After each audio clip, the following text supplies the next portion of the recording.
Assalamualaikum warahmatullahi wabarakatuh. My name is Syafrial of Gustawan, and I made this video to fulfill the final project given by Dr. Asman. The assignment was to identify contemporary problems related to human resource through the internet. And I've been looking for problems related to human resource. The title is New Rules for Remote Works, the Pandemic Edition by Dina Garderman, published March 30, 2020. So, this article contains 10 ways leaders can support their employees working remotely during an unprecedented period and uncertain time. So, many people who have a difficult completing work while sharing place to live close to children, couples, and pets. Certainly not as usual, even for veterans who work at home. While some general long-distance work rules apply, others do not, business leaders need a new game plan. So, in this article, they ask Harvard Business School professor to provide practical advice for managing large-scale remote work when many employees were not only disrupted by the commotion in their homes, but were shaken by the crisis that was happening outside their doors. So, the first way is to communicate it clearly and decisively. It means if certain non-essential tasks are too difficult to pull off from home, take them off the table or at least put them on a back burner for now, and let workers know which projects should be prioritized. And at this time, when many business leaders cannot gather their staff in the same room, they need to show up on video conference or in email to update workers regularly about how their companies are pivoting to weather this crisis and protecting employees worried about their jobs.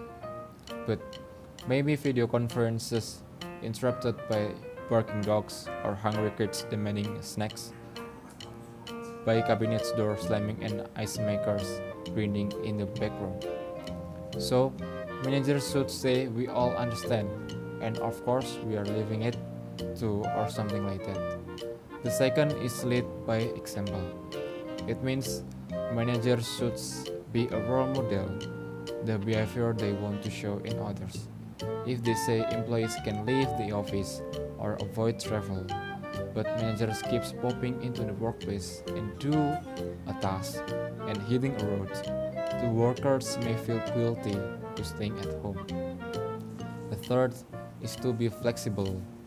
It means managers should understand that work or meeting is not like the timetable as before, and managers have the responsibility to know what are the obstacles faced by workers and allow workers the freedoms to choose their own pace windows of time to get work done.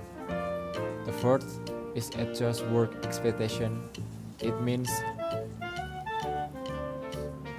the manager has to choose correctly which worker have the ability to complete the task.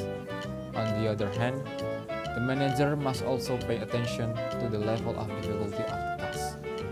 The manager must divide the task, for example, such as giving work shift so that workers do not feel pressured to do the task. And managers must also trust workers to make decisions about what they can and cannot accomplish. The fifth is rethink to holding a meeting. It means we know we have a difficult to holding a meeting, but company can holding a meeting via online. But managers should understand that some employees cannot do back-to-back phone or online meetings. So, manager should make the other way to make meeting efficient. One of the simple ways to holding a meeting is to move to email, Slack, and other writing-based tools for information sharing and idea gathering also. And call meetings only for decision making. The sixth is to move more synchronous work. It means that the work does not need to happen at the same time. If the company holds a meeting to share ideas, then give time to think for workers. And for those who are new to remote work, also need to change their mindset about how quickly to expect responses and learn to practice patiently.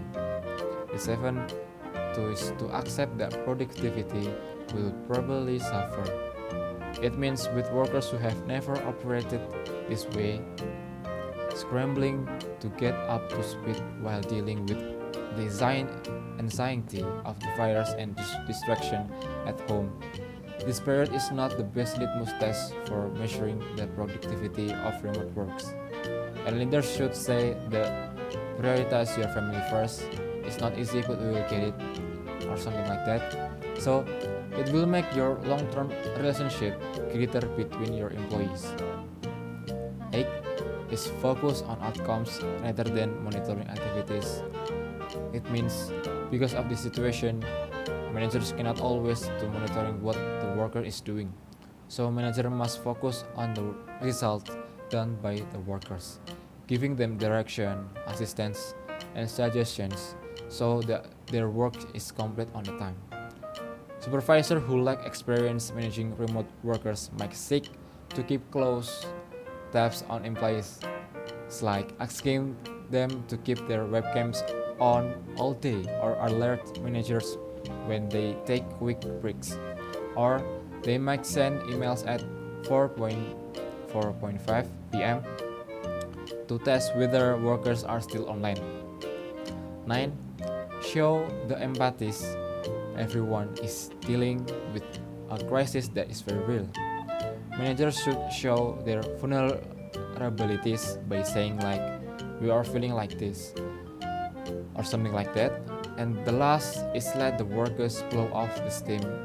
It means knowing what workers are bound to feel some screen fatigue. These days, business leaders should encourage self-care by allowing employees to take breaks, naps, and walks between work calls. And when at meetings or when employees have completed their tasks, give them support and rest to refresh their mind so the employees can do their tasks well in the next session while in this pandemic. And that's it for my explanation about the article that I found from internet. I hope my explanation can fulfill Dr. Asman's expectation. Wassalamualaikum warahmatullahi wabarakatuh.